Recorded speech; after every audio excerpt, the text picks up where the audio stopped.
एटावद् श्लोकम्। प्रकृतिं स्वामवष्टभ्य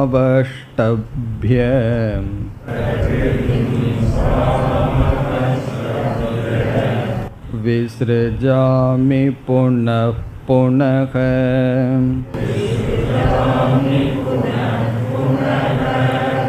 भूतग्राममिमं कृत्स्नम्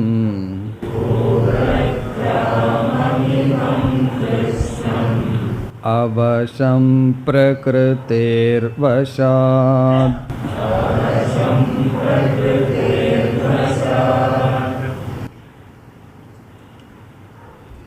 இப்பொழுது பார்த்து வருகின்ற ஸ்லோகங்களில் ஈஸ்வரனுடைய சொரூபம் விளக்கப்பட்டு வருகின்றது.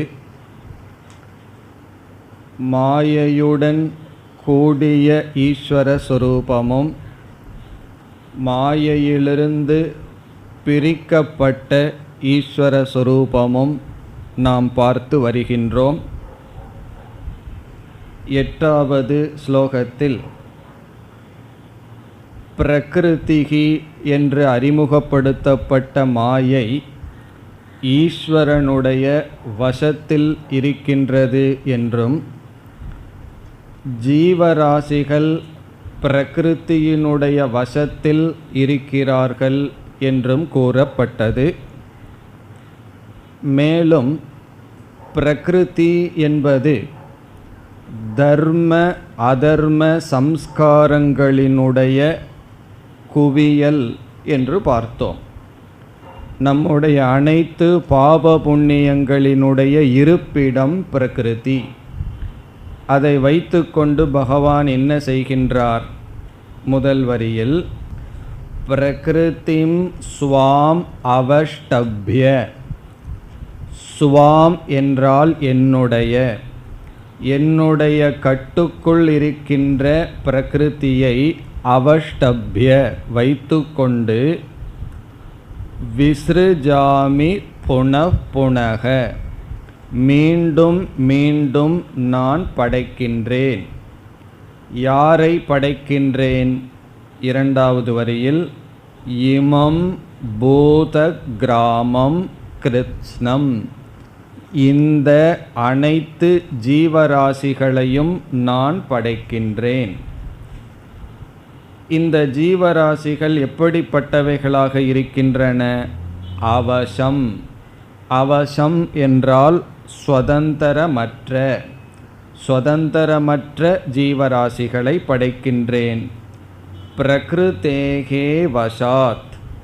பிரகிருதி என்ற கடைசியில் கூறுகின்ற சொல் முக்குணங்களினுடைய வசத்தில் இருக்கின்ற ஜீவராசிகள். இங்கு அவசம் என்ற சொல்லும் பிரகிருதியினுடைய வசத்தில் இருக்கின்றது என்ற சொல்லும் பூத கிராமம் என்ற ஜீவராசிகளுக்கு அடைமொழி. தன்னுடைய தனக்கு சுதந்திரம் இல்லாமல் முக்குணங்களினுடைய பிடியில் இருக்கின்ற ஜீவராசிகளை நான் மீண்டும் மீண்டும் படைக்கின்றேன்.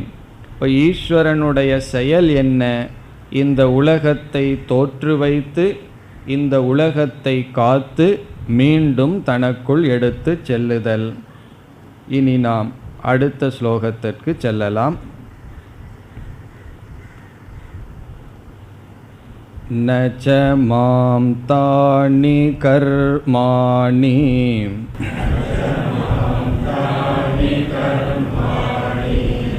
நிபத்னந்தி தனஞ்சய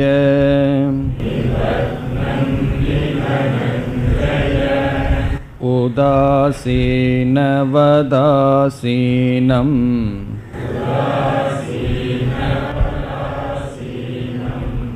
அசக்தம் தேஷு கர்மசு.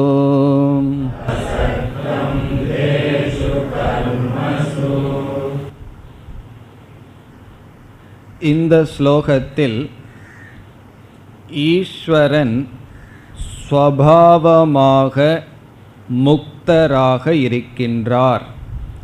ஈஸ்வரக ஸ்வபாவதக முக்தக.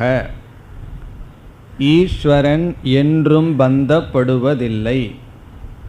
எப்படி நாம் ஜீவர்களிடம் ஞானத்திற்கு பிறகு ஜீவன் முக்தி அடைகின்றான், ஜீவன் முக்தி என்று பேசுகின்றோமோ, அப்படி ஈஸ்வரன் என்றும் முக்தனாகவே இருக்கின்றார்.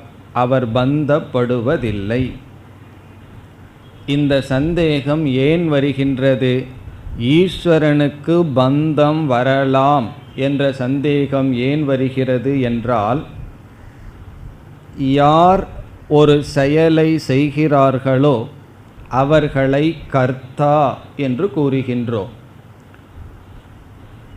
கர்த்தாவாக இருப்பவன் கண்டிப்பாக போக்தாவாகவும் இருந்துதான் ஆக வேண்டும்.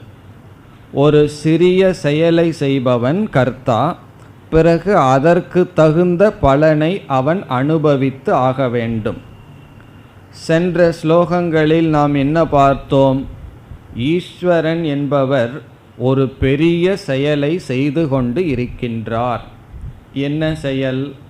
இந்த உலகத்தை தோற்று வைத்தல், இவைகளை கட்டி காத்தல், பிறகு மீண்டும் இவைகளை தனக்குள் எடுத்து கொள்ளுதல்.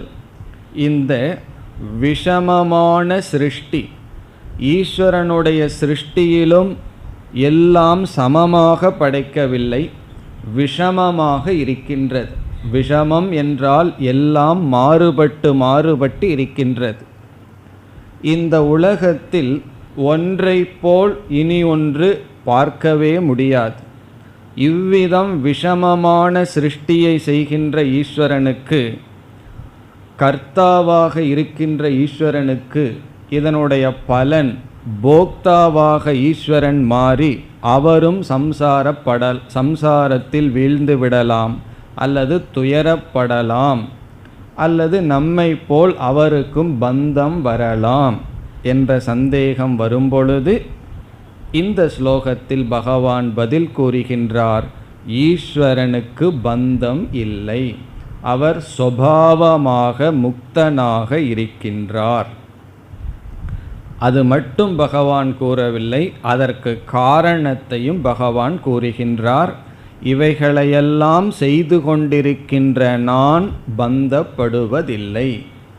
பொதுவாக செயலில் ஈடுபடுபவர்கள் அல்லது செயல் பந்தத்தை கொடுக்கின்றது. ஆனால் இங்கு ஈஸ்வரன் இவ்வளவு ஒரு பெரிய செயலை செய்தும் அதனால் நான் பந்தப்படுவதில்லை.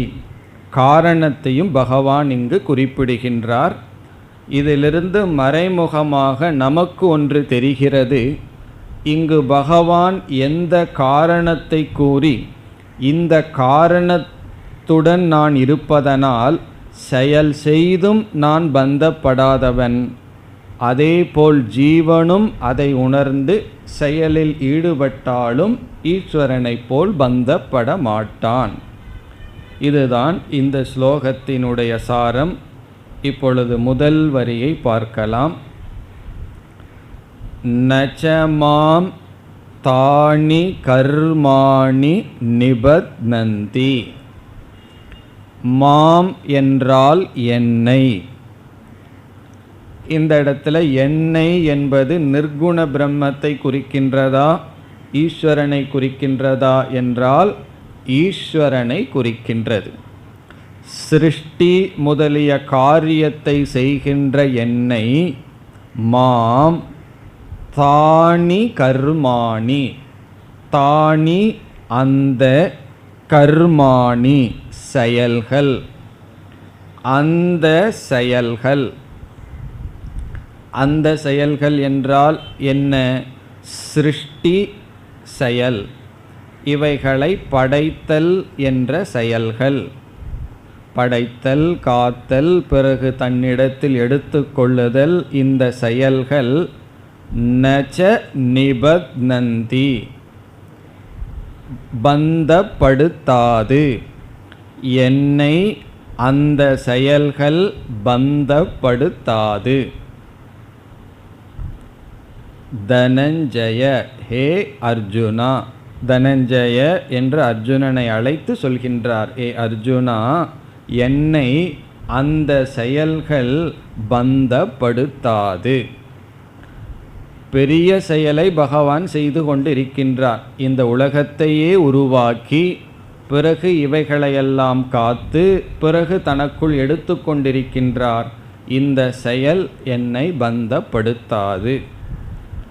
அதற்கு காரணம்தான் முக்கியம். அதை இரண்டாவது வரியில் பகவான் கூறுகின்றார்.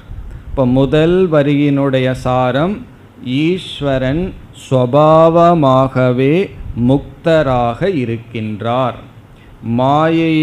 மாயையுடன் கூடியிருந்த போதிலும் அவர் முக்தராகவே இருக்கின்றார்.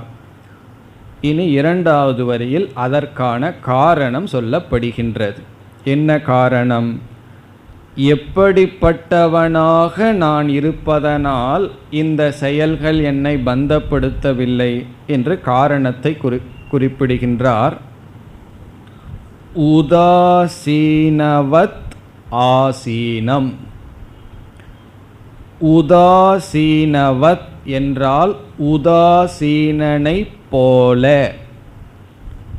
உதாசீனவத், உதாசீனனை போல. ஆசீனம் என்றால் இருக்கின்ற. பிறகு இந்த சொல் மாம் என்ற சொல்லுக்கு அடைமொழி. உதாசீனனை போல இருக்கின்ற என்னை, உதாசீனனாக இருக்கின்ற காரணத்தினால் உதாசீனனான என்னை இந்த செயல்கள் பந்தப்படுத்துவதில்லை. உதாசீனம்ங்கிற வார்த்தை நமக்கு தெரிந்ததுதான், நாம் பயன்படுத்துகின்ற சொல்தான். அவன் ரொம்ப உதாசீனமாக இருக்கின்றான் என்று சொல்வோம். உதாசீனன் என்றால் இன்டிஃபரன்ஸ் என்று ஆங்கிலத்தில் கூறுவோம். தமிழில் எதையும் அவன் கண்டுகொள்வதில்லை, அவன் கண்டுக்கிறதே இல்லை என்பதை உதாசீனன் என்ற வார்த்தையில் பயன்படுத்துவோம். என்ன ஆனாலும் அவன் கேர் பண்ணுறதில்லை, கண்டுகொள்வதில்லை, அதில் அவன் தன்னை ஈடுபடுத்தி கொள்வதில்லை. இந்த அர்த்தத்தில் உதாசீனன் என்ற வார்த்தையை பயன்படுத்துவோம். அதாவது ஒரு பொறுப்பு எடுத்து கொள்ளாத தன்மை, கண்டுகொள்ளாமல் இருத்தல், இதெல்லாம் நம்ம உதாசீனன் என்ற வார்த்தையில் பயன்படுத்துவோம். இப்போ பகவான் என்ன சொல்லியிருக்கார்? நான் உதாசீனனாக இருப்பதனால் என்னை பந்தப்படுத்தவில்லை என்றால், அப்போ இன்றிலிருந்து நம்மளும் என்ன செய்யணும்? எல்லா விஷயத்திலையும் உதாசீனனாக இருக்கணும். எதையும் கண்டுக்கக்கூடாது, எந்த பொறுப்பும் எடுத்துக்கக்கூடாது. யார் எப்படியோ போனால் நமக்கென்ன என்று இருந்தால் என்ன செய்தாலும் பாதிக்கப்பட மாட்டோம் என்று சிந்திக்க தோன்றும். இங்கு ஒரு வார்த்தை, ஒரு சிறிய சொல் இருக்கின்றது, அதுதான் ரொம்ப முக்கியம். பகவான் நான் உதாசீனனாக அமர்ந்திருக்கின்றேன் என்று சொல்லவில்லை. உதாசீனக என்றால் உதாசீனன். ஒரு சிறிய சொல் இங்கிருக்கின்றது, உதாசீனவத் என்ற ஒரு சொல். உதாசீனவத் என்றால் உதாசீனனை போல. வத் என்ற சொல்லுக்கு பொருள் போல, அதை போல. இங்கு உதாரணத்தை பகவான் கொடுக்கின்றார். குழந்தையை போல ஞானியும் இருப்பான். அது மட்டுமல்ல, ஞானிக்கு இனியொரு வத்து சொல்லுவார்கள், உன்மத்த வது. உன்மத்தன்னா பைத்தியன், பைத்தியனை போல, குழந்தையை போல, பாலவது என்று சொல்வது போல இங்கு பகவான் உதாசீனவத் என்று சொல்கின்றார். உதாசீனனை போல் நான் அமர்ந்துள்ளேன். இதிலிருந்து என்ன? நான் உதாசீனன் அல்ல, நான் பொறுப்பில்லாதவன் அல்ல. ஆனால் பொறுப்பில்லாதவனைப் போல் நான் அமர்ந்துள்ள காரணத்தினால் என்னை இந்த செயல்கள் பந்தப்படுத்துவதில்லை. இப்பொழுது நாம் உதாசீனனுக்கும் உதாசீனவத் என்பதற்கும் உள்ள வேறுபாட்டை பார்க்கலாம். அதாவது அக்கறை என்று சொல்வது. அக்கறை இல்லாமல் இருந்தால் அவனுக்கு அவன் உதாசீனனாக இருக்கான், அக்கறை இல்லை, பொறுப்பில்லை என்பதற்கெல்லாம் உதாசீனன் என்று சொல்வோம். அதாவது ஒருவருடைய வீட்டில் அவர்களுடைய மகனுடைய படிப்பு விஷயத்தை இப்பொழுது எடுத்துக்கொள்வோம். உதாரணத்திற்காக இப்போ பெற்றோர் தன்னுடைய மகனுடைய படிப்புக்கு, குழந்தையினுடைய படிப்புக்கு முயற்சி செய்கிறார்கள். அங்கு என்ன இருக்கும்? முயற்சி இருக்கும். குழந்தையை படிக்க வைப்பதில் அவர்களுக்கு முயற்சி இருக்கும். பக்கத்து வீட்டு குழந்தையினுடைய விஷயத்தில் அவர்களிடம் என்ன இருக்கும்? முயற்சி இருக்காது. பக்கத்து வீட்டு குழந்தையை படிக்க வைக்கிறதுக்கு இவர் முயற்சி செய்ய மாட்டார். இவருடைய குழந்தையின் படிப்புக்கு இங்கு முயற்சி இருக்கும், உதாசீன புத்தி இருக்காது. இதில் முதல் பகுதி என்னவென்றால் முயற்சி.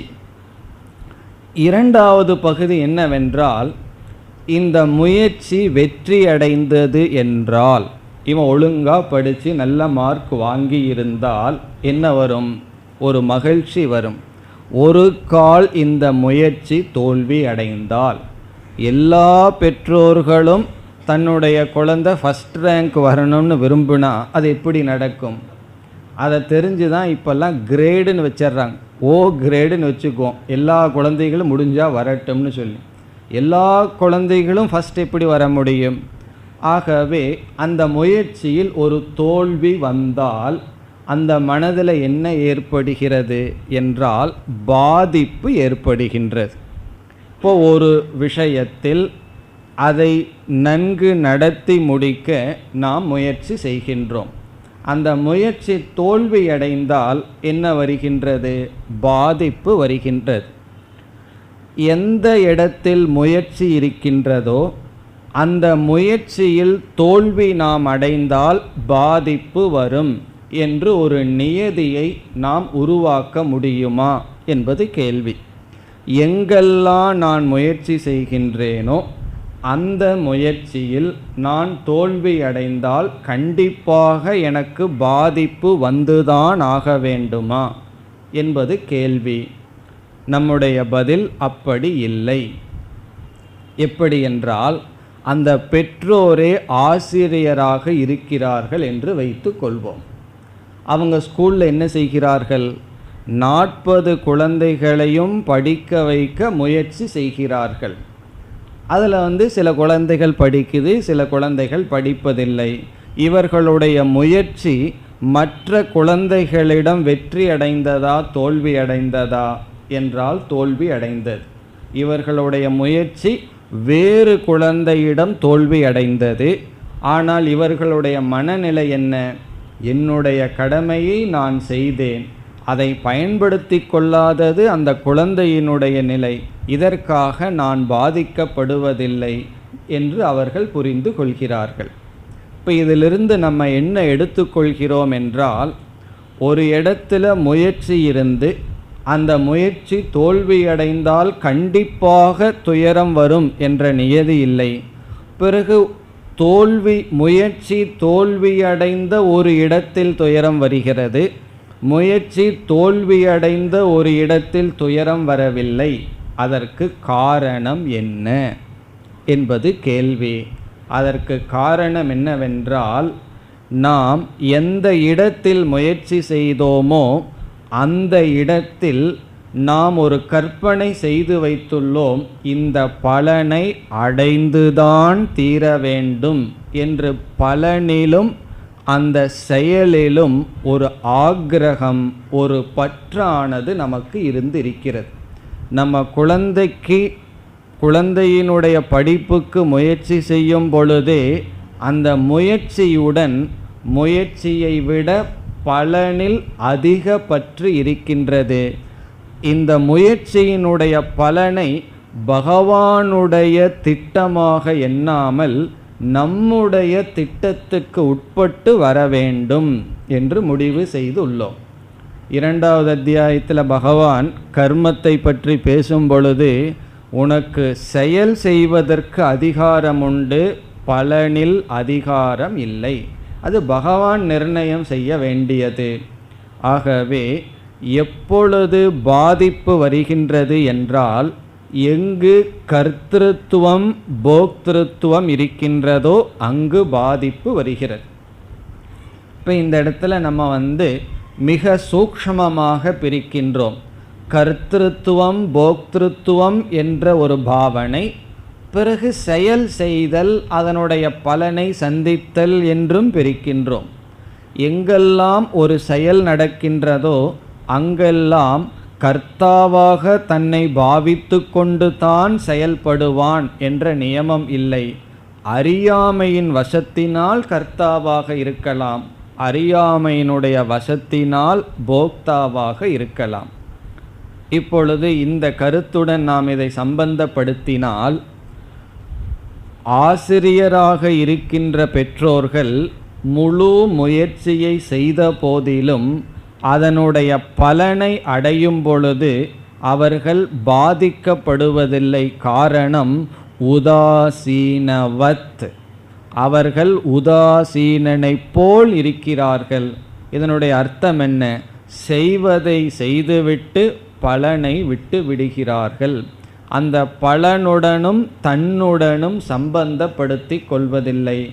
ஆனால் தன்னுடைய குழந்தை என்று வரும்பொழுது அவர்கள் உதாசீனனாக இல்லை. அதனால் தான் என்ன ஏற்படுகின்றது? அந்த முயற்சி தோல்வியடையும் பொழுது பாதிக்கப்படுகின்றது. ஒருவன் தன்னுடைய கடமையில் உதாசீனனாக இருந்தால் கண்டிப்பாக பாதிக்கப்படுவான். அதனுடைய பாபம் அவனைத்தான் சாரும். ஆகவே பாதிக்கக்கூடாது என்பதற்காக உதாசீனனாக இருக்கக்கூடாது. முயற்சியும் செய்ய வேண்டும். முயற்சிக்கு பின் ஒரு அறிவு இருக்க வேண்டும். முயற்சி வரை என்னுடைய செயல், அதற்கு மேல் ஈஸ்வரனுடைய செயல். ஆகவே உதாசீனவத் என்றால் இவன் முயற்சி செய்கின்றான். அந்த வத்தினுடைய அர்த்தம் முயற்சியும் அற்றவன், அது உதாசீனன். முயற்சி செய்து அதனால் பாதிக்கப்படாதவன் உதாசீனவத், உதாசீனனை போல. உதாசீனனை போல என்று ஏன் சொல்கின்றோம்? அவன் செயல்படுகின்றான், ஆனால் செயலினுடைய பாதிப்பு அவனுக்கு இல்லை. அதே போல பகவான் அனைத்து செயல்களையும் செய்கின்றார். ஆனால் இந்த செயல்களினால் பகவான் பாதிக்கப்படுவதில்லை. காரணம் என்ன? அவர் சுபாவமாக முக்தராக இருக்கின்றார், ஞானியாக இருக்கின்றார். பிறகு மீண்டும் பகவான் இதை விளக்குகின்றார். அசக்தம் தேஷு கர்மசு. அசக்தம் என்ற சொல் மீண்டும் பகவானுக்கு அடைமொழி. அசக்தம் மாம். அசக்தம் என்றால் பற்றில்லாத நான், பற்றில்லாத என்னை இந்த செயல்கள் பாதிக்கப்படுவதில்லை. எதில் பற்றில்லை? தேஷு கர்மசு, அந்த செயல்களில். அந்த செயல்களில் பற்றில்லாத என்னையும் உதாசீனனை போல் இருக்கின்ற என்னையும் அந்த செயல்கள் பந்தப்படுத்தாது.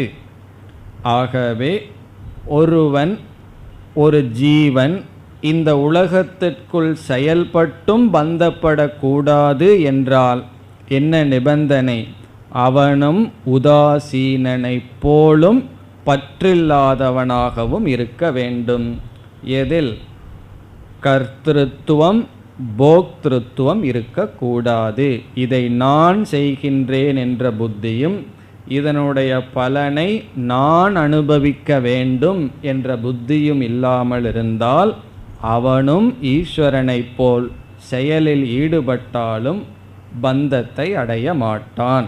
இப்போ இரண்டாவது வரியில் பகவான் ஓர் உதாரணத்தை சொல்லி, உதாசீனனைப் போல் நான் இருக்கின்றேன், அதனுடைய அர்த்தம் என்ன? அனைத்து செயல்களையும் செய்கின்றேன், அதனுடைய விளைவில் எனக்கு எந்த பற்றும் இல்லை. மேலும் சொல்ல போறார் இதே அத்தியாயத்தில், எனக்கு நண்பர்களும் இல்லை பகைவர்களும் இல்லை, அவரவர்களுடைய பாப புண்ணியத்தின் அடிப்படையில் இந்த உலகத்தை நான் படைக்கின்றேன், அனுபவிக்கிறார்கள். எனக்கு யாரிடத்திலும் தனிப்பட்ட பற்று இல்லை. நமக்கும் பகவானுக்கும் அதுதான் வேறுபாடு. நமக்கு யாரோ ஒருவர் மீது பற்று வந்துவிடும். பகவானுக்கு யார் மீதும் பற்றோ அல்லது வெறுப்போ இல்லை. அவரவர்களுடைய கர்ம வினைக்கு ஏற்றால் போல் இந்த உலகத்தை படைத்து செயல்பட்டு கொண்டிருக்கின்றது. ஆகவே நான் இதை செய்தாலும் முக்தன். பிறகு இந்த செயல்களிலும் எனக்கு பற்று கிடையாது. அசக்தம் தேஷு கர்மசு. இப்போ இந்த ஸ்லோகத்தில் பகவான் என்ன கூறினார்? எதிலும் எனக்கு பந்தம் இல்லை, நான் முக்த ஸ்வரூபமாக இருக்கின்றேன். இனி அடுத்த ஸ்லோகம்.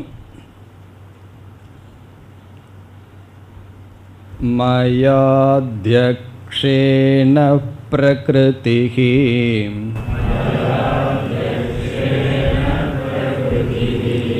சூயதே சசராசரம்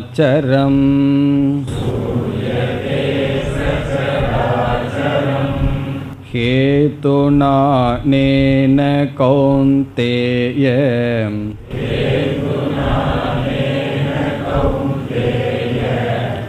ஜகத் விபரிவர்த்ததே.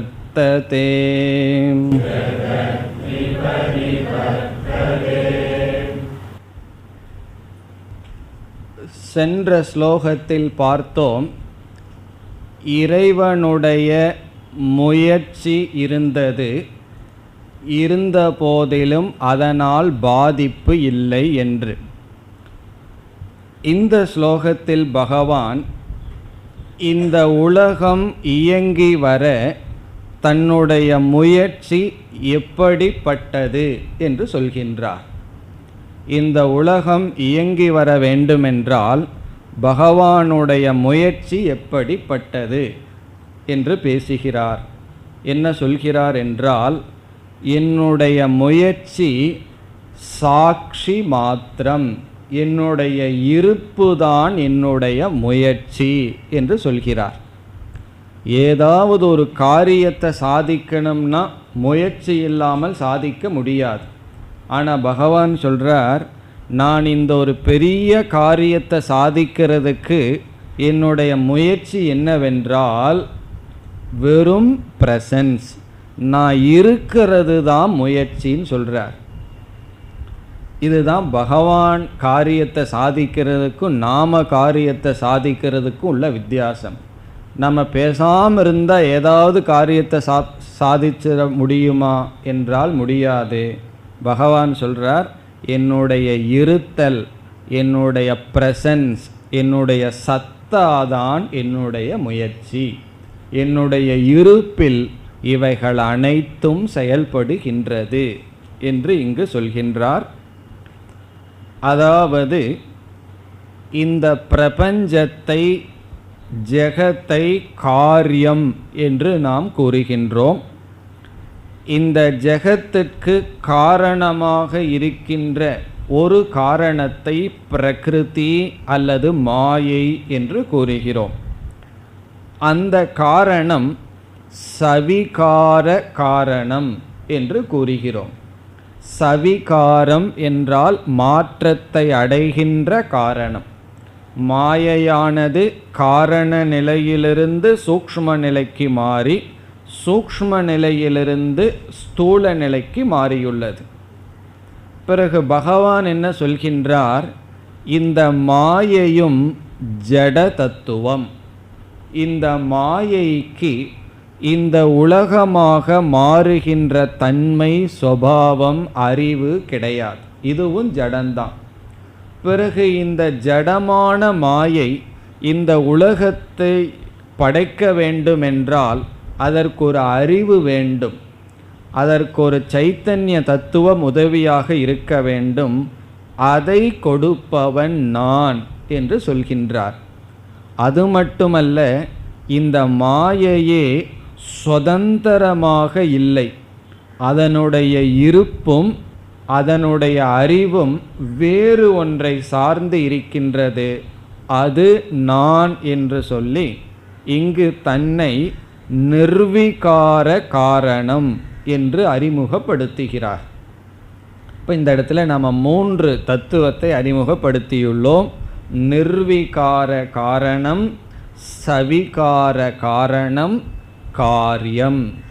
காரியம்னா அனுபவிக்கின்ற இந்த உலகம், சவிகாரம்னா விகாரத்திற்கு அதாவது மாற்றத்திற்கு உட்பட்ட காரணம், அது மாயை.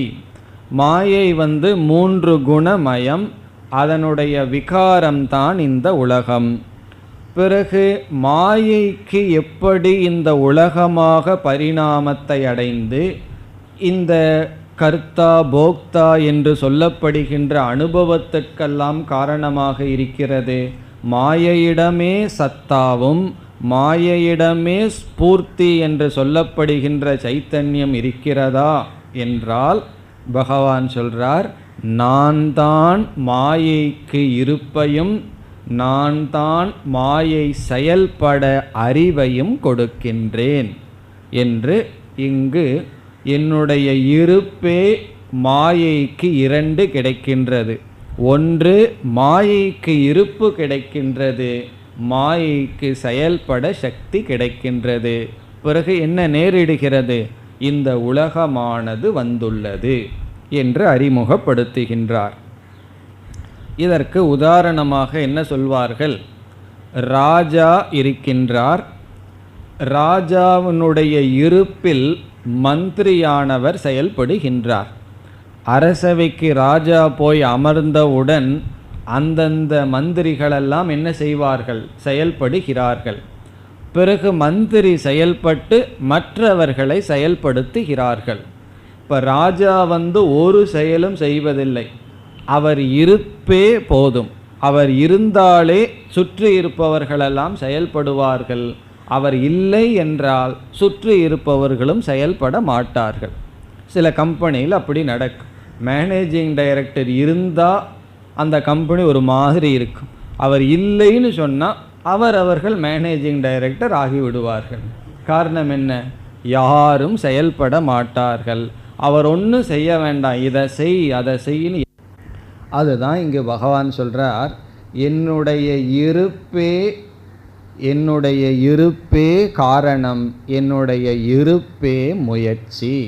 இதிலிருந்து என்னன்னா, பகவான் முயற்சி செய்கிறாரா என்றால் ஒரு கோணத்தில் ஒரு முயற்சியும் பண்ணுறதில்லை. இருக்கிறதுல என்ன முயற்சி செய்ய வேண்டும்? இருக்கிறதுக்கு அவர் கஷ்டப்பட வேண்டிய அவசியமில்லை. இருப்பதே அவருடைய சொரூபம். அதைத்தான் இந்த ஸ்லோகத்தில் கூறி, உண்மையில் நான் இந்த உலகத்தை படைத்தல் காத்தல் இவைகளையெல்லாம் செய்யவில்லை. பிரம்மஸ்வரூபமாக இருக்கின்ற நான் என்னுடைய இருப்பில் பிரகிருதியானது மாயையானது அனைத்தையும் செய்கிறது. இதற்கு முன்னாடி என்ன சொன்னார்? மாயையை என்னுடைய கட்டுக்குள் வைத்து நான் செய்கிறேன்னு சொன்னார். இப்போ பகவானே திருஷ்டியை மாற்றி விட்டார். நான் உண்மையில் பிரம்மஸ்வரூபம், என்னுடைய இருப்பினால் மாயைக்கு சக்தி வந்து மாயையானது அனைத்தையும் செய்கின்றது. அதுதான் இந்த ஸ்லோகத்தினுடைய சாரம். இப்பொழுது ஸ்லோகத்திற்குள் செல்லலாம். மயா அத்யக்ஷேன, மயா என்னால், என்னால் மயா, இந்த இடத்துல என்னால் என்பது நிர்குணஸ்வரூபமான என்னால் என்று பொருள். நம்ம பார்த்திருக்கோம், எப்பெல்லாம் நான் என்னை என்னால்னு பகவான் சொல்கிறாரோ அப்பெல்லாம் பல அர்த்தம் இருக்குது. ஈஸ்வரனா அல்லது அவதார புருஷனா அல்லது பிரம்மஸ்வரூபமானு பார்க்க வேண்டும்னு பார்த்தோம். சென்ற ஸ்லோகத்தில் மாம்ங்கிற சொல் ஈஸ்வரனை குறித்தது. இந்த இடத்தில் நிர்குண பிரம்மத்தை குறிக்கின்றது. இப்போ மயா என்றால் திருஷி மாத்திர சொரூபேன என்று பொருள். திருஷினா சைத்தன்யம், திருஷி மாத்திர சொரூபம் என்றால் சைத்தன்ய சொரூபமான அல்லது சத்ரூபேன சத் சொரூபமான என்னால் அல்லது சாட்சி ரூபேன மயா, சாட்சி சொரூபமான என்னால்.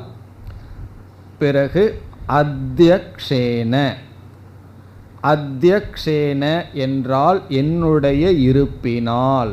என்னால் என்பதற்கு விளக்கம். எப்படிப்பட்ட என்னால்? இவைகளை பார்வையிடுகின்ற என்னால். அத்யக்ஷேன என்றால் பார்வையிடுதல், மேற்பார்வையிடுதல். இப்போ எம்டி என்ன பண்ணுறார்? ஒரு பார்வை இருக்கிறார், அவரவர்கள் அவரவர்கள் காரியத்தை செய்கிறார்கள். இப்படி என்னுடைய பார்வையினால். இதனுடைய அர்த்தம் என்ன? என்னுடைய இருப்பினால், என்னுடைய சத்தா மாத்திரேன, மயா அத்யக்ஷேன. இப்போ இந்த இடத்துல பகவான் என்ன சொல்லிவிட்டார்? நிர்விகார சொரூபமான, நிர்விகார காரணரூபமான என்னால், பார்க்கப்பட்ட என்னால் இப்பொழுது பிரகிருதிஹி மாயையானது, மாயையானது சூயதே படைக்கின்றது. பிரகிருதி என்றால் மாயை, படைக்கிறது. என்னால் பார்வையிடப்பட்டதாக, என்னால் பார்க்கப்பட்ட மாயை, என்னுடைய சந்நிதானத்தில் இருக்கின்ற மாயை, என்னுடைய சத்தை வாங்கிக் கொண்ட மாயை பிரகிருதிஹி சூயதே. இந்த இடத்துல சப்ஜெக்ட் பிரகிருதி, பகவான் அல்ல.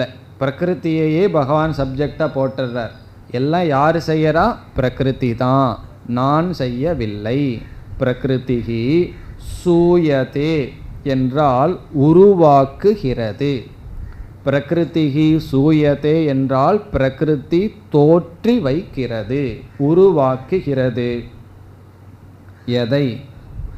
ச சராச்சரம். சரம் என்றால் நகர்கின்ற, அச்சரம் என்றால் நகராத, ச சராச்சரம் என்றால் நகர்கின்ற, நகராத அனைத்து படைப்பையும். இந்த உலகத்தில் சிலதெல்லாம் நகர்வதாக சேதனமாக பார்க்கின்றோம். நம்முடைய உடல், மனம் இவைகள். சிலதெல்லாம் ஜடமாக பார்க்கின்றோம். இந்த சேதன ஜடஸ்வரூபமான உலகத்தை தோற்றி வைக்கிறது, பிறக்க வைக்கிறது பிரகிருதிஹி. பிரகிருதியானது இவைகளை செய்கிறது. இதையெல்லாம் பார்த்துட்டு தவறாக சிலர் புரிந்து கொண்டு என்ன செய்வார்கள் தெரியுமோ?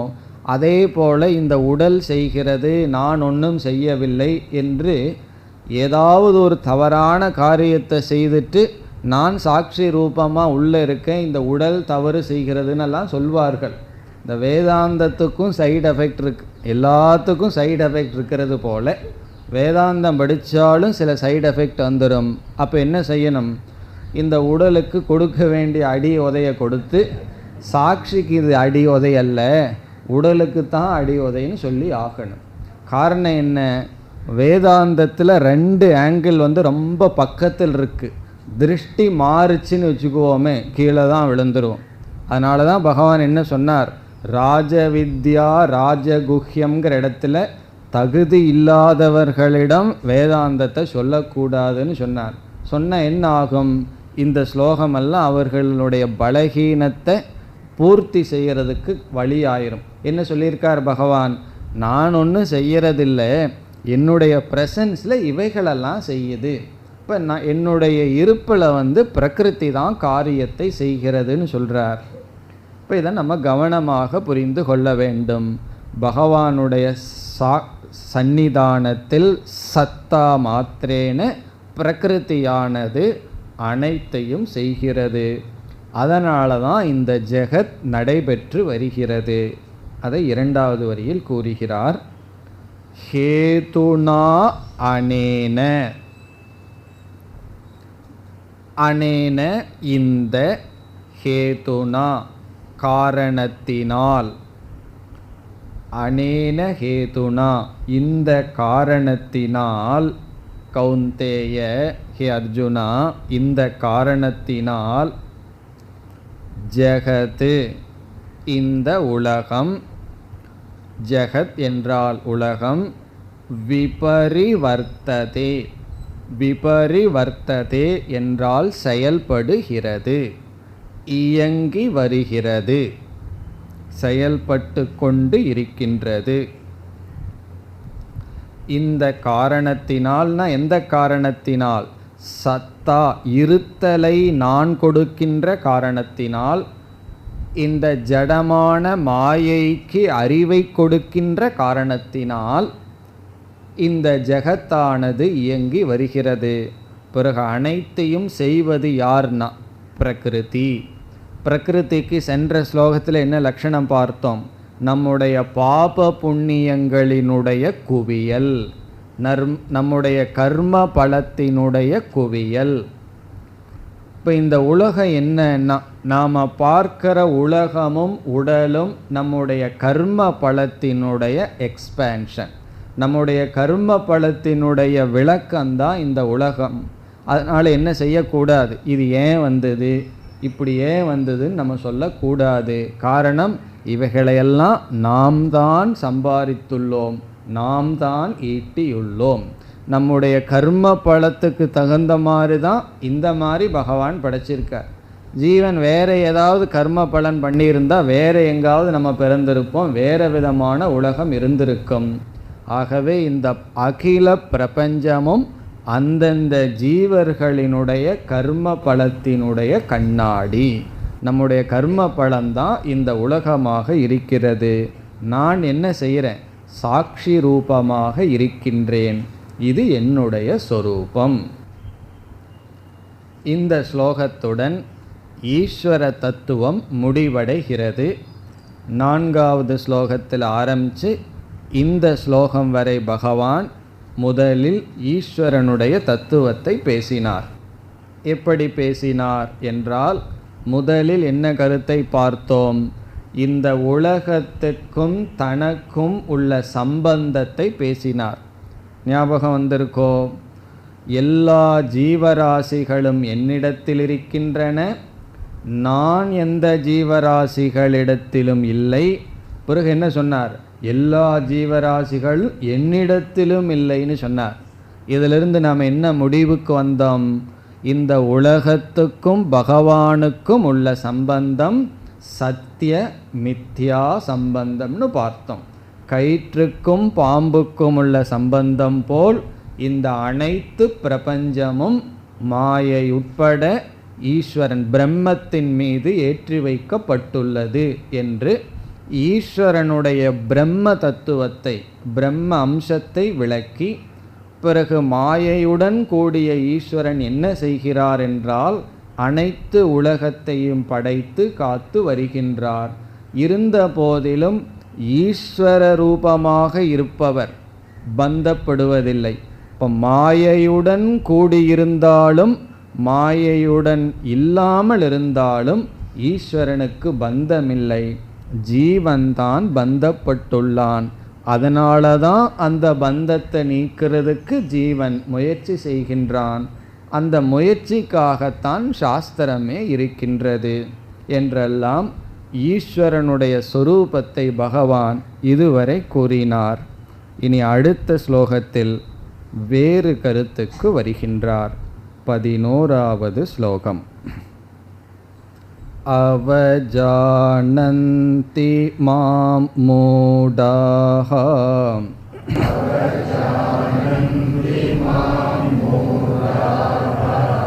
மானுஷீம் தனுமாஸ்ருதம்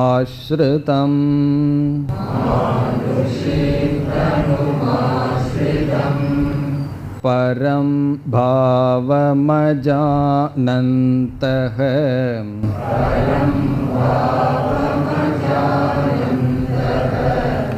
மம பூதமகேஸ்வரம்.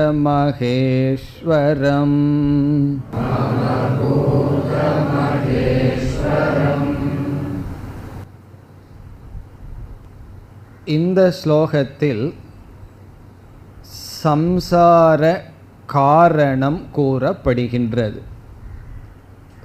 துயரத்திற்கான காரணம் பேசப்படுகின்றது. நமக்கு ஒரு சந்தேகம் வரலாம், ஈஸ்வரன் இப்படிப்பட்ட சொரூபத்துடன் இருப்பவராக இருந்தால் ஏன் எல்லோரும் ஈஸ்வரனை புரிந்து கொள்ளவில்லை? யாருமே ஈஸ்வரனை ஆரம்பத்தில் அல்லது எவ்வளவுதான் உபதேசித்தாலும் அவ்வளவு சுலபமாக புரிந்து கொள்வதில்லை. அது ஏன் என்று பகவான் கூறுகிறார். இந்த ஸ்லோகத்தை படித்தா நமக்கு ஒரு பெரிய ஆறுதல் கிடைக்கும். என்ன தெரியுமோ, பகவான் என்ன சொல்றார்? என்னை யாருமே புரிந்து கொள்ளவில்லை என்று சொல்கிறார். நமக்கு என்ன கஷ்டம் தெரியுமோ, எப்பொழுது பார்த்தாலும் நம்முடைய குறை என்ன அவர் சரியா புரிஞ்சுக்கல, என்ன அவர் சரியா புரிஞ்சுக்க மாட்டேங்கிறார், தப்பா புரிஞ்சுக்கிறார், தப்பா என்ன பேசுகிறார். பகவான் சொல்றார், எனக்கே அந்த கதின்னு சொன்னான், உங்களுக்கெல்லாம் எந்த கதியா இருக்க போகுது? என்னையே யாரும் புரிந்து கொள்ள மாட்டேங்கிறார்கள், என்னையே யாரும் புரிந்து கொள்ளவில்லை, பிறகு ஒன்றை போய் புரிந்து கொள்ளணும்னு நீ ஏன் எதிர்பார்க்கின்றாய்? அது ஒரு பெரிய ஆறுதல் நமக்கு கிடைக்கும். பகவானே இப்படி சொல்றார், என்னை யாரும் புரிந்து கொள்ளவில்லை, என்னுடைய உண்மையை யாரும் புரிந்து கொள்ளவில்லை என்று சொல்கிறார். நம்முடைய பாதி துயரம், பாதி மனச்சஞ்சலத்துக்கு அல்லது முக்காவாசி மனச்சஞ்சலத்துக்கு காரணம் என்ன தெரியுமோ? மற்றவர்கள் என்னை புரிந்து கொள்ளவில்லை என்பது தான். நம்ம இல்லைன்னு சொல்லலாம், யோசித்து பார்த்தா கடைசியில் அங்கு தான் போய் நிற்கும். மற்றவங்க என்னை ஏற்றுக்கொள்ளவில்லை, மற்றவர்கள் என்னை புரிந்து கொள்ளவில்லை. உண்மை என்ன தெரியுமோ, முதல்ல நம்மையே நம்ம புரிஞ்சிருக்கிறோமான்னு பார்க்கணும். நம்மையே நம்ம புரிஞ்சிக்காத போது இனி ஒருவர் நம்மை புரிந்து கொள்ளவில்லைங்கிறது ஒரு குறையாகுமா? நம்முடைய ஆத்ம தத்துவத்தை விட்டு விடலாம், நம்முடைய ஆத்மஸ்வரூபத்தை நம்ம புரிஞ்சுக்காட்டி பரவாயில்ல, நம்முடைய மனசு தான் எப்படிப்பட்டதுன்னு நம்ம புரிஞ்சு வச்சிருக்கிறோமான்னா அதுவும் கிடையாது. நம்முடைய மனசை மற்றவங்க சொல்ல வேண்டியது இருக்குது, உனக்கு இப்படிப்பட்ட குணம் இருக்குது. இல்லை கை நீட்டிடுவோம், சில பேர் திட்ட போய் கிளி ஜோசிகாரங்கிட்ட போய் என் மனசுக்குள்ளே என்ன இருக்குதுன்னு சொல்லுங்க. இப்போ இனி ஒருத்தன் சொல்ல வேண்டியது இருக்குது, ஒரு கிளி சொல்ல வேண்டியது இருக்குது, உங்கள் மனசில் என்ன இருக்குதுன்னு சொல்லி. அப்படி நம்மை நாம் மற்றவர்களால் புரிந்து கொள்ளப்படவில்லை என்று நினைக்கின்றோம். அதே கதிதான் பகவானுக்கும். அதைத்தான் இங்கு பகவான் சொல்கிறார். ஆனால் நமக்கும் பகவானுக்கு என்ன வித்தியாசம்னா, பகவான் அதில் ரொம்ப சந்தோஷமாக இருக்கார். காரணம் என்ன தெரியுமா? நமக்கு டிஸ்டர்பன்ஸ் அதிகமாக இல்லை. பகவானை புரிஞ்சுட்டா எல்லாம் பகவான்கிட்ட வந்து விடுவார்கள் அல்லவா. என்னை புரிஞ்சிக்காத வரைக்கும் நல்லதுன்னு பகவான் இருக்கார். நம்மையை புரிஞ்சுக்கணும்னு முயற்சி செய்து கொண்டு இருக்கின்றோம். அதனால தான் ஞானிகளெல்லாம் தன்னை மறைத்து கொள்ள அதிக முயற்சி செய்வார்களாம். தன்னை யாரும் புரிஞ்சிக்க வேண்டான்னு ஞானிகள் விரும்புவார்களாம். புரிஞ்சிட்டா என்னன்னா தேவையில்லாத வணக்கம் பண்ணுவார்கள், ஏதோ பண்ணுவார்கள். அவர்களுடைய பாதையில் டிராஃபிக் ஜாம் ஆயிரும். காரணம் என்ன? ரொம்ப பேர் குறுக்க வந்துட்டு போவார்களே. தன்னை யாருமே புரிந்து கொள்ளலைன்னா சந்தோஷமாக சஞ்சாரம் பண்ணலாம் அல்லவா. அதைத்தான் இங்கு பகவான் சொல்கிறார், என்னை அவ்வளவு சுலபமாக புரிந்து கொள்ளவில்லை. காரணம், என்னுடைய மேலான தத்துவம் அவர்களுக்கு தெரியவில்லை. அது மட்டுமல்ல, புரிந்து கொள்ளாவிட்டாலும் பரவாயில்லை, என்னை நிந்தனை வேறு செய்கிறார்கள், என்னை நிந்திக்கிறார்கள், என்னை யாரும் உணரவில்லை. காரணம் என்ன? என்னுடைய உண்மையான சொரூபத்தை அவர்கள் அறிந்து கொள்ளவில்லை. அதுதான் இந்த ஸ்லோகத்தினுடைய சாரம். இப்பொழுது ஸ்லோகத்திற்குள் செல்லலாம். அவஜானந்தி மாம் மூடாஹா. மாம் என்றால் என்னை. ரெண்டு விதமான என்னை, ஈஸ்வரஸ்வரூபமான என்னை, பிறகு பிரம்மஸ்வரூபமான என்னை. அதை இரண்டாவது வரியில் விளக்குவார். எப்படிப்பட்ட என்னை அதை சொல்லப் போகின்றார். மூடாகா என்றால் அறிவற்றவர்கள், அறிவை பறிகொடுத்தவர்கள், அறிவை துறந்தவர்கள். ஒருவரிடம் ஒரு கேள்வி கேட்கப்பட்டது, இந்த உலகத்திலேயே யார் பெரிய துறவி அப்படின்னு சொல்லி. அவர் சொன்னார், துறவிகளினாலும் துறக்கப்படாத ஒன்றை துறந்தவர்கள்தான் பெரிய துறவி. அது யார் தெரியுமோ? அறிவை துறந்தவர்கள். ஒரு துறவியினால் துறக்க முடியாதது என்ன தெரியுமோ? அறிவு. அந்த அறிவையும் ஒருத்தன் துறந்துட்டான்னு அவன் யாருன்னா அவன்தான் பெரிய துறவி. அதைத்தான் பகவான் இங்கு மூடாகா என்று சொல்கின்றார். அறிவை இழந்தவர்கள், அறிவற்றவர்கள் என்ன செய்கிறார்கள்? மாம் என்னை அவஜானந்தி அவமதிக்கிறார்கள். அவஜானந்தினா அவமரியாதை செய்கிறார்கள். பகவானை நம்ம பார்க்கல, பார்க்காத பகவானை என்ன சொல்லணும்? அதை பற்றி தெரியலேன்னு சொல்லணும். இப்போ கடவுள் இருக்காரா இல்லையான்னு ஒரு கேள்வி கேட்டால் நான் பார்க்கல, பார்க்காத விஷயத்தில் என்னுடைய பதில் என்னவா இருக்கணும்? தெரியலேன்னு சொல்லணும். சில பேர்த்துக்கு எவ்வளவு தைரியம் இல்லைன்னு சொல்கிறதுக்கு?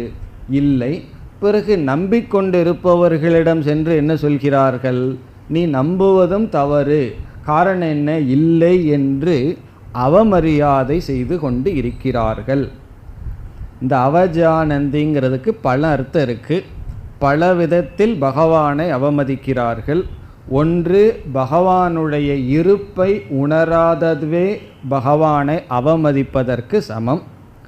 இரண்டாவது சில செயல்களை செய்கிறார்கள், பூஜை முதலியவைகளெல்லாம் செய்வார்கள். அது வெற்றியடையவில்லை என்று வைத்துக்கொள்வோம். அவர்களுடைய ஸ்ரத்தை மாறிவிடுகின்றது. இவ்வளவு நாள் நான் செய்தேன், எனக்கு எந்த பலனும் வரவில்லைன்னு சொல்லி அர்ச்சனையை மாற்றி விடுவார்கள். முதல்ல ஒரு விதமான அர்ச்சனை, அதுக்கப்புறம் சிசுபால அர்ச்சனைன்னு ஒன்று சொல்லுவார்கள். சிசுபால அர்ச்சனைன்னு என்ன? அப்படியே மனசுக்குள்ளே நிந்தனை செய்து கொண்டிருப்பது ஒரு விதமான அர்ச்சனை. பகவானுக்கெல்லாம் அது பழக்கப்பட்டு போயிருக்கு. அதனால தான் அதுவும் 100 108 எண்ணிட்டு இருந்தார். அவன் பண்ணட்டுமேன்னு சொல்லி. ஏன்னா மற்றவர்கள் அர்ச்சனை பண்ணும்போது என்றார் அல்லவா, அதையும் பகவான் எண்ணிக்கொண்டு இருப்பார். அப்படி தன்னுடைய கர்மத்தினுடைய பலன் தனக்கு கிடைக்கவில்லை என்றால் தூற்றுகிறார்கள். அதனால் என்னன்னா, பகவானே அவங்கள பொறுத்துக்கும் பொழுது நாம் அவர்களை ஏன் தூற்ற வேண்டும்? அவர்களை நாம் விட்டு விடலாம்.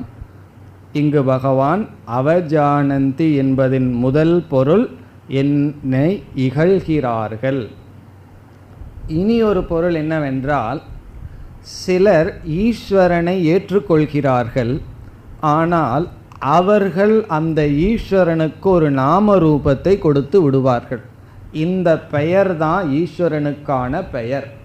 பிறகு வேறொரு பெயர் சொன்னால் அந்த பெயரில் கடவுள் கிடையாது, இந்த பெயரில் தான் இருக்கார், வேறு பெயரில் கிடையாது என்று ஒரு இஷ்ட தேவதை அல்லது ஏதோ ஒரு நாம ரூபத்தில் பற்றை வைத்து கொண்டு மற்ற ஈஸ்வரனை குறிக்கின்ற சொற்களை ஏற்றுக்கொள்ளாமல் இருத்தல் அவமரியாதை ஆகிறது.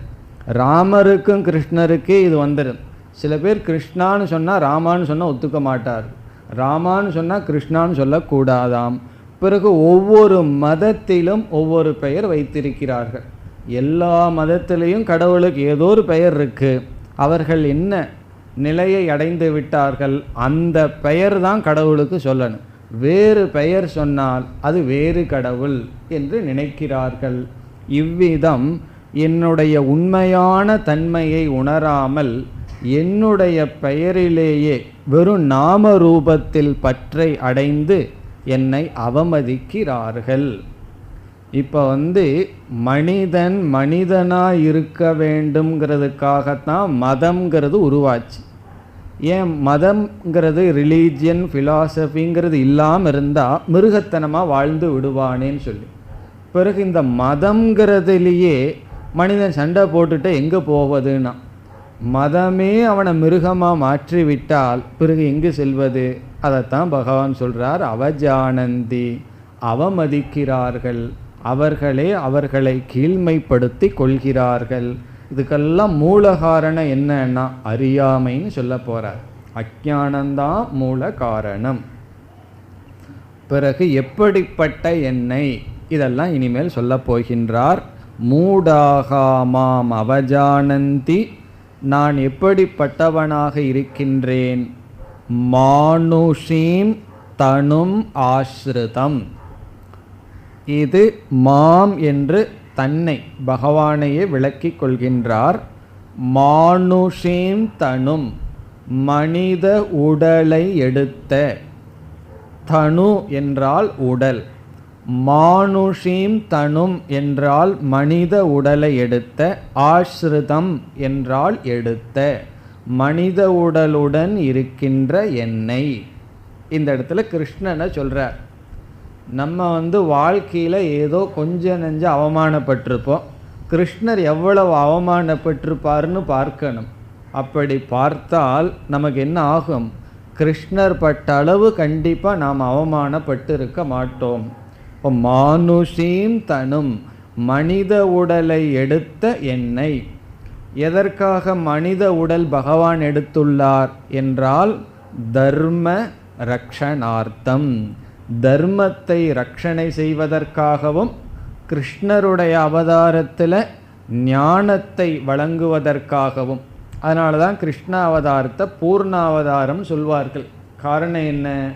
அவர் தர்மத்தையும் போதித்தார், வேதாந்த ஞானத்தையும் கீதை மூலமாக உபதேசித்தார். அப்படி தர்ம ஞான ரக்ஷணத்திற்காக நான் சரீரத்தை எடுத்துள்ளேன், அல்லது பக்தர்களுடைய அனுகிரகத்திற்காக நான் சரீரத்தை எடுத்துள்ளேன்.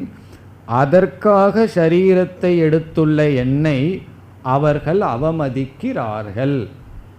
இப்போ மானுஷீன் தனும் ஆஸ்ருதம், மனித சரீரத்தை எடுத்து கொண்டு இருக்கின்ற என்னை, எடுத்துள்ள என்னை அவமதிக்கிறார்கள்.